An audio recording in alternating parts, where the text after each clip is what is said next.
when 8-year-old Ava gently slipped her small hand into her mother's. The entire ballroom seemed to pause in reverent silence as she followed Rachel Morrison into the charity dinner. The crowd of influential guests, accustomed to witnessing their CEO command boardrooms and close six-figure deals, watched as Rachel, one of the youngest leaders in Chicago's healthcare sector, stood beside her daughter with unusual vulnerability beneath her designer gown and flashing cameras. Rachel had built her billion-dollar enterprise from scratch, yet that evening something far more precious than financial success trembled in her gaze, because standing beside her was the one person who could never be shielded from life's harsh realities, the daughter who had never spoken a single word. Picture yourself as a parent willing to sacrifice every accolade, every monetary triumph, every achievement just to hear your child whisper, "Mom," one time. What if that were your reality? Would all those accolades and public recognition still hold meaning? For years, Rachel had concealed that aching emptiness deep within her heart. Ava had lost her hearing following a severe illness during toddlerhood.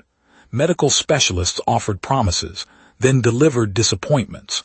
Rachel spent countless nights resting in hospital recliners and countless days projecting strength for shareholders and employees. As her business empire expanded, so did her profound guilt. Each corporate victory felt hollow knowing the person she cherished most confronted a world that frequently overlooked her needs. That evening's dinner aimed to honor community leaders and charitable contributions. Rachel nearly left Ava with a nanny. Large gatherings made her daughter anxious. People smiled politely, but quickly looked away whenever communication proved challenging. Ava had become accustomed to being the silent child in bustling environments. Yet something compelled Rachel to bring her anyway. Perhaps she was simply exhausted from concealing her daughter from a world desperately needing education and compassion. Crystal chandeliers illuminated the sparkling ballroom, where wealthy donors chuckled over expensive cuisine, while business magnates swapped contact information and handshakes. Ava sat motionless beside her mother, absorbing everything through her curious blue eyes. Rachel recognized the familiar pattern instantly. Guests welcomed her warmly, then noticed Ava, followed by uncomfortable fidgeting. Some attempted small gestures before drifting away. Others merely smiled and returned to conversations requiring no interpretation. Ava lowered her gaze. Rachel's heart fractured further with each interaction. Across the room, Michael Carter observed the scene differently. Unlike typical attendees, he wasn't CEO or politician, but rather the dedicated founder of a South Side youth center, raising 10-year-old Joshua alone after losing his partner years prior. Financial hardship and grief had taught Michael something many affluent individuals never learned: how to truly see others. While conversations hummed around him, Michael noticed the young girl sitting quietly beside the renowned CEO. He noticed the isolation in her expression, how she observed rather than participated, and the subtle hand movements she used communicating with her mother. A cherished memory resurfaced. Years earlier, Michael's departed wife had taught him American Sign Language while working at a school for deaf children during their marriage. He'd never anticipated needing those skills again. As dinner progressed and Rachel stepped away briefly to meet event coordinators near the stage, leaving Ava momentarily alone, most guests failed to notice. Michael did. He crossed the room carefully, with several assuming he sought introduction to the famous CEO. Instead, he knelt beside the little girl. Ava looked up cautiously. Michael smiled and gently raised his hands. In fluent sign language, he asked simply, "How are you tonight?" Ava froze, eyes widening as uncertainty flickered across her face. Then something extraordinary occurred. A radiant smile spread across her features, illuminating the entire room. She responded. Michael answered. Suddenly, the silent girl who'd spent the evening isolated transformed into a joyful child. Her hands moved energetically as she discussed beloved books, artistic creations, and her cherished golden retriever companion. Finally, someone wasn't speaking around her. Someone was speaking directly to her. Rachel returned from across the room upon seeing her daughter genuinely laughing. The vision struck her like a physical blow. For a suspended moment, she couldn't process what she witnessed. Then she observed Michael signing hands. Tears flooded her vision instantly. The room faded away. Business negotiations, investor meetings, accolades, cameras, all became irrelevant. All she perceived was her daughter finally feeling accepted. Rachel returned quietly to their table and observed. Ava remained oblivious to her mother's presence, absorbed entirely in sharing stories with someone who truly understood her.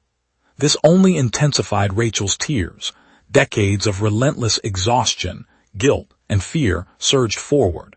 She'd invested considerable energy attempting to integrate Ava into the hearing world, forgetting how potent it became when the world simply embraced Ava exactly as she existed. Throughout the evening, Michael stayed by her daughter's side. Guest curiosity intensified into profound engagement. Many had never witnessed sign language before. What started as fascination gradually evolved into deeper understanding. They realized the child had never lacked a voice. The world simply hadn't known how to listen. Later that night, Michael revealed fragments of his journey to Rachel, his loss, single parenthood, and arduous years ahead. Rachel confessed her struggles balancing impossible responsibilities. Neither anticipated such openness, yet suffering possesses an uncanny ability to recognize itself. By evening's end, they felt less like strangers and more like kindred souls who'd weathered storms incomprehensible to others. Before departing, Ava placed her hand on Michael's shoulder and signed something that brought tears to his eyes. Rachel inquired about her daughter's message. Michael smiled gently. Ava declared this the first elaborate dinner where she didn't feel invisible. Rachel could contain her emotions no longer. During the drive home, Ava rested her head against the window in peaceful slumber, her spirit noticeably lighter. Rachel glanced at her sleeping daughter through the rearview mirror. Years of prayer echoed in her mind. She'd imagined miracles arriving through medical professionals, treatments, or breakthrough discoveries. Instead, one manifested through simple kindness. One individual, one conversation, one choice to acknowledge an overlooked child. Months later, Rachel's corporation partnered with Michael's Youth Initiative to establish programs supporting deaf children and families throughout Illinois. What began as a fleeting dinner encounter ultimately transformed countless lives. Yet Rachel never forgot that pivotal night's lesson. The greatest gift we offer another human being isn't wealth, status, or accomplishments. It's the profound sensation that they matter, that they're acknowledged, that they belong. Sometimes, the tiniest gesture of understanding heals wounds that decades of effort cannot reach. Before departing, tell us in the comments, have you ever experienced a moment when a stranger's kindness permanently altered your existence? As Ava matured, she recalled many details about that evening, but primarily remembered the instant when someone chose to learn her language before demanding she learn theirs, and that memory remained with her long after the music ceased and stage lights dimmed. If this story moved your heart, please like, comment, share, and subscribe so more individuals can be reminded of kindness's transformative power, the importance of inclusion, and the gift of second chances.